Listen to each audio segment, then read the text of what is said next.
सोचिए, रंगों का त्योहार हो, हर तरफ खुशियां हो, बच्चे छतों से पानी के गुब्बारे फेंक रहे हों।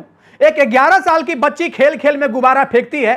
वो गुब्बारा निशाना चूक कर सड़क पर गिरता है और उसकी कुछ बूंदें वहां से गुजर रही एक महिला पर पड़ जाती है। बस इतनी सी बात, एक ऐसी बात जिसे शायद कोई भी त्योहार की मस्ती समझकर भूल जाए। लेकिन क्या आप यकीन करेंगे कि पानी की इन चंद बूंदों ने दिल्ली के एक इलाके को छावनी में पूरी तरीके से तब्दील कर दिया। एक ऐसी चिंगारी भड़की जिसने एक 26 साल के नौजवान की जिंदगी हमेशा के लिए छीन ली, कई घर बर्बाद कर दिए और इतिहास में पहली बार एक ऐसी बुलडोजर कार्रवाई हुई जिसने पूरे देश का ध्यान खींच लिया। यह कहानी किसी पुरानी रंजिश की नहीं, बल्कि उस पल की है जब इंसान का गुस्सा उसके विवेक पर पूरी तरीके से हावी हो जाता है। तारीख थी 4 मार्च 2026, दिन था बुधवार और पूरे देश में होली का पर्व मनाया जा रहा था। जगह थी देश की राजधानी दिल्ली का उत्तम नगर के जे कॉलोनी में लोग रंगों में सराबोर थे। इसी कॉलोनी में रहने वाला 26 साल का तरुण कुमार भी अपने दोस्तों के साथ होली मनाकर अपने घर लौट रहा था। तरुण एक बेहद होनहार और नौजवान लड़का था जो डिजिटल मार्केटिंग और बीसीए की पढ़ाई कर रहा था। उसके परिवार को उससे बहुत उम्मीदें थी, लेकिन उस शाम कुछ ऐसा हुआ कि तरुण कभी अपने घर के दरवाजे के अंदर सही सलामत कदम नहीं रख पाया। एक छोटी सी गलतफहमी ने ऐसा भयानक रूप ले लिया कि रात के अंधेरे में तरुण हमेशा के लिए इस दुनिया से चला गया।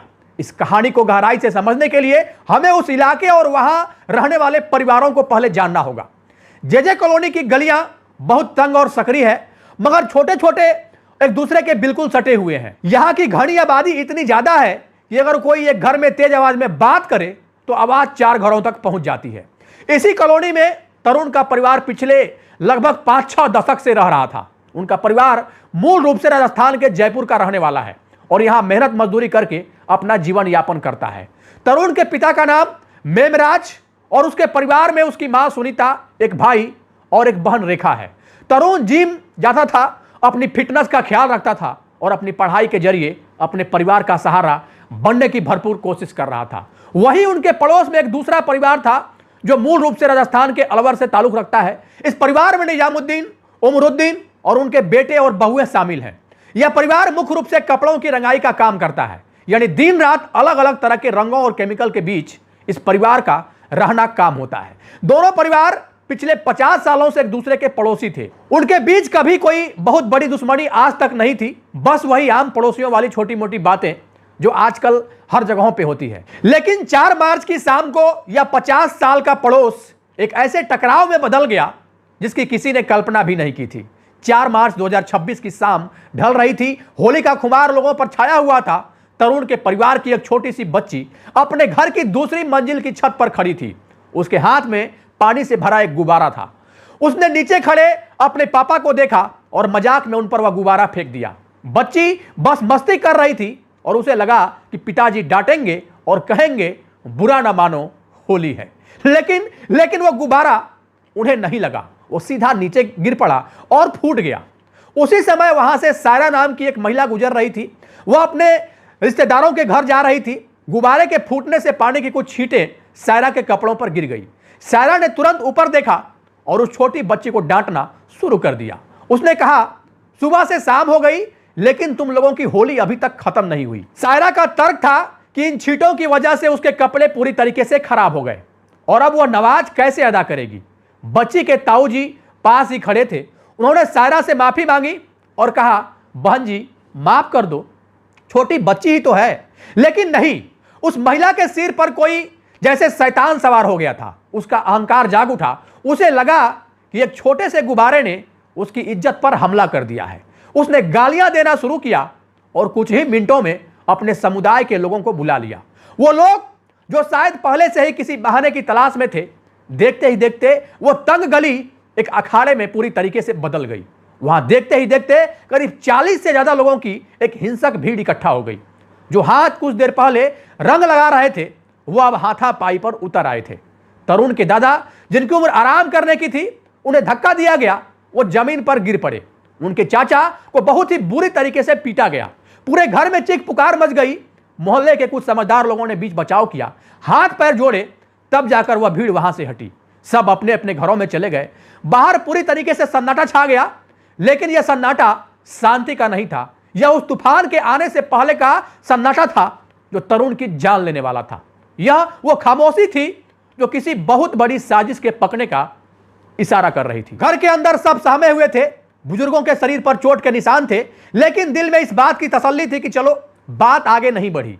रात के करीब 10:30 बज चुके थे। उत्तम नगर की उन गलियों में अंधेरा गहरा चुका था। तरुण, जो 26 साल का 6 फीट का कद्दावर जवान, जो दोपहर में ही अपने घर से मां को यह कह के गया था कि मां, अपने दोस्तों के साथ होली खेल कर आऊंगा, थोड़ी देरी होगी, वह पूरी तरह से इस पूरी घटना से बिल्कुल अनजान था। उसे बिल्कुल भी पता नहीं था कि उसके अनुपस्थिति में उसके घर में क्या क्या हो गया। वादे के मुताबिक अपने दोस्तों के साथ होली मनाकर तरुण वापस लौट रहा था। उसकी बुलेट मोटरसाइकिल की जानी पहचानी आवाज गली में गूंज उठी, लेकिन उसे नहीं पता था कि उसकी गली में, उसी के घर के रास्ते में मौत उसका इंतजार कर रही थी। जैसे ही उसने अपनी गली में प्रवेश किया, माहौल में कुछ अजीब सी बात थी। रोज की तरह वहां चहल पहल नहीं थी, एक अजीब सी खामोशी थी। अंधेरे में घात लगाए 15 से 20 लोग पहले से वहां खड़े थे। वो इंसान नहीं, बल्कि खून के प्यासे भेड़िए बन चुके थे। उनके हाथों में लोहे की रॉड, डंडे, ईंटें और पत्थर थे। जैसे ही तरुण की बुलेट उनके करीब आई, उन्होंने उसे चारों तरफ से घेर लिया। तरुण ने अचानक ब्रेक मारा। उसकी आंखों में हैरानी थी। उसने शायद पूछना चाहा होगा कि क्या बात है, तुम लोग ऐसे क्यों खड़े हो, लेकिन किसी ने उसे बोलने का मौका तक नहीं दिया। अचानक एक लोहे की रॉड तरुण के सिर पर आकर लगी। एक जोरदार आवाज हुई और तरुण का सिर पूरी तरीके से चकरा गया। इससे पहले कि वह कुछ संभल पाता, कुछ समझ पाता, चारों तरफ से डंडों, ईंटों और पत्थरों की बारिश होने लगी। वो अकेला लड़का और सामने 20 दरिंदे। वो अपनी मोटरसाइकिल से नीचे गिर पड़ा। वो चीखता रहा, मुझे क्यों मार रहे हो, मैंने क्या किया है, मेरी गलती क्या है। लेकिन उस नफरती भीड़ को उसके सवालों से कोई मतलब नहीं था। उन दरिंदों की आंखों में खून का भूत सवार था। हर एक वार उसके शरीर को नहीं, बल्कि उसके घर के उन तमाम सपनों को तोड़ रहा था जो उसने सबके लिए देखे थे। खून से लथपथ होकर तरुण जमीन पर गिर पड़ा, लेकिन उन हैवानों का दिल इतने पर भी नहीं पसीजा। एक दरिंदे ने पास पड़ा एक भारी भरकम पत्थर उठाया और पूरी ताकत से तरुण के सीने पर दे मारा। उसकी पसलियां टूट गई, सांसें उखड़ने लगी। वह अधमरा होकर अपनी ही गली की उस मिट्टी में मिल गया जहां वह बचपन में खेला करता था। हमलावर उसी हालत में छोड़कर अंधेरे में गायब हो गए, जैसे वहां कुछ हुआ ही ना हो। खून में लथपथ तरुण को जब उसके घर वाले अस्पताल लेकर भागे, तो वह मंजर ऐसा था जिसे देखकर पत्थरों की भी आंखें नम हो जाए। एक बाप अपने जवान बेटे को खून से सना हुआ अपनी बाहों में उठाए हुए था।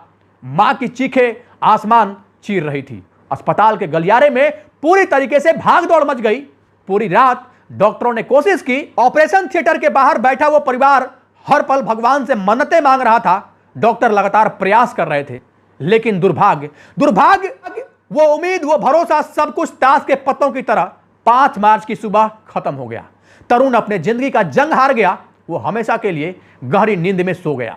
उसके वो सारे सपने, वो कॉर्पोरेट जॉब की ख्वाहिश, वो अपनी भतीजी को कंधों पर घुमाना, सब कुछ महज एक झटके में पूरी तरीके से खत्म हो गया। लेकिन असली लड़ाई तो अब शुरू होने वाली थी।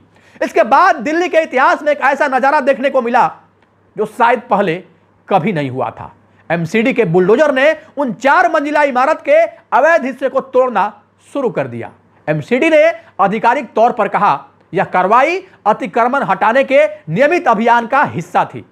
लेकिन हर कोई जानता था कि यह कार्रवाई किस संदर्भ में हुई है। तरुण के परिवार ने पुलिस की अब तक की कार्रवाई पर संतोष जताया है, लेकिन वह यह भी कहते हैं कि अगर न्याय में कोई कमी दिखी तो वो सीबीआई जांच की भी मांग करेंगे। आज उस तंग गली में एक अजीब सा सन्नाटा है। एक परिवार का चिराग हमेशा के लिए बुझ गया है। तरुण के पिता आज भी रात को चौंक कर उठ जाते हैं। उन्हें लगता है कि उनका बेटा उन्हें मदद के लिए बार बार पुकार रहा है और कह रहा है, पापा मुझे बचा लो। वहीं दूसरे परिवार के 14 सदस्य अब सलाखों के पीछे अपनी जिंदगी काट रहे हैं और उनका घर अब खंडहर बन चुका है। दोस्तों, इस पूरी घटना को बताने का उद्देश्य किसी को परेशान करना नहीं, किसी के भावनाओं को आहत करना नहीं, किसी के अंतरात्मा को चोट पहुंचाना नहीं, बल्कि आपको सचेत करना है, आपको जागरूक करना है। आपको यह बताना भी है कि भारत की खूबी अनेकता में एकता है।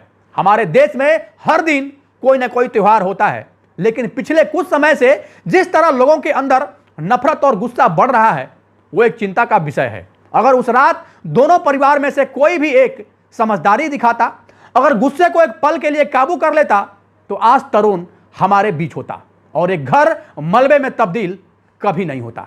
बाकी आप इस पूरी घटना के बारे में क्या सोचते हैं, अपनी राय हमें कमेंट बॉक्स में जरूर बताएं।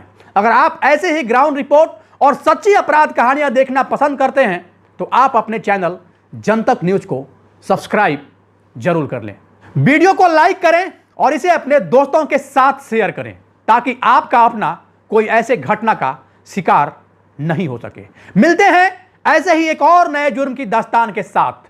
तब तक के लिए जहां भी रहें सावधान रहें, सुरक्षित रहें, अपना और अपनों का नियमित रूप से ख्याल रखें। जय हिंद, जय भारत।